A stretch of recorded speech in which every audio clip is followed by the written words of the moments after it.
செங்கல்பட்டு மாவட்டம் சேலையூரில் மாவட்ட இறகுப்பந்து கழகம் சார்பில் மாநில அளவிலான போட்டியை தொடங்கி வைத்த பாமக தலைவர் அன்புமணி ராமதாஸ் திரைப்பட இயக்குநர் லிங்குசாமியுடன் இறகுப்பந்து விளையாடினார். அந்த காட்சிகளை பார்க்கலாம்.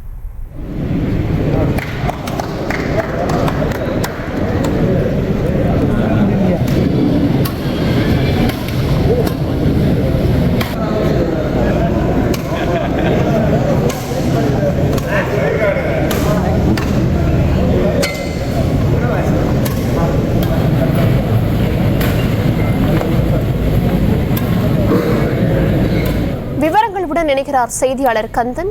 விவரம். வணக்கம் தர்ஷினி. சேலையூரில் செங்கல்பட்டு மாவட்ட கைப்பந்து கழகம் சார்பில் நடைபெற்ற 17 வயதுக்கு உட்பட்ட மாநில அளவிலான கைப்பந்து போட்டியினை தமிழ்நாடு இறகுப்பந்து கழக தலைவரும் பாட்டாளி மக்கள் கட்சியின் தலைவருமான அன்புமணி ராமதாஸ் கலந்து கொண்டு அந்த போட்டியை தொடங்கி வைத்தார். அது மட்டும் இல்லாமல் அந்த போட்டி தொடங்குவதற்கு முன்பு சிறிது நேரம் திரைப்பட இயக்குனர் லிங்குசாமியுடன் அன்புமணி ராமதாசும் இறகுப்பந்து போட்டியிலே விளையாடி அதாவது விளையாட்டு வீரர்களை உற்சாகப்படுத்தினார். அது மட்டும் இல்லாமல் சிறிது நேரம் விளையாடி அங்க இருக்கும் அனைவரையும் கலந்தார்.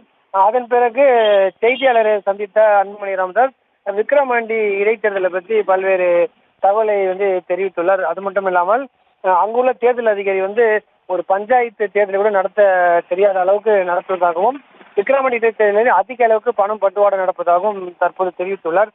அது மட்டும் இல்லாமல் நேரடியாக தான் களத்துக்கு சென்று பார்த்தபோது அங்கு ஏராளமான அதாவது கட்சி நிர்வாகிகள் ஏராளமான பல்வேறு நபர்கள் உள்ளதாகவும் 6 மணிக்கு மேல் யாரும் இருக்கக்கூடாதுன்னு சொல்லக்கூடாது என்றும் தெரிவித்துள்ளார்.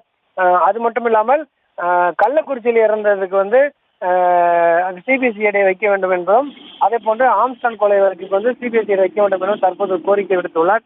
தற்போது இவர் இறகுப்பந்து ஆடிய வீடியோ தற்போது வைரலாகி வருகிறது. விவரங்களுக்கு நன்றி கந்தன்.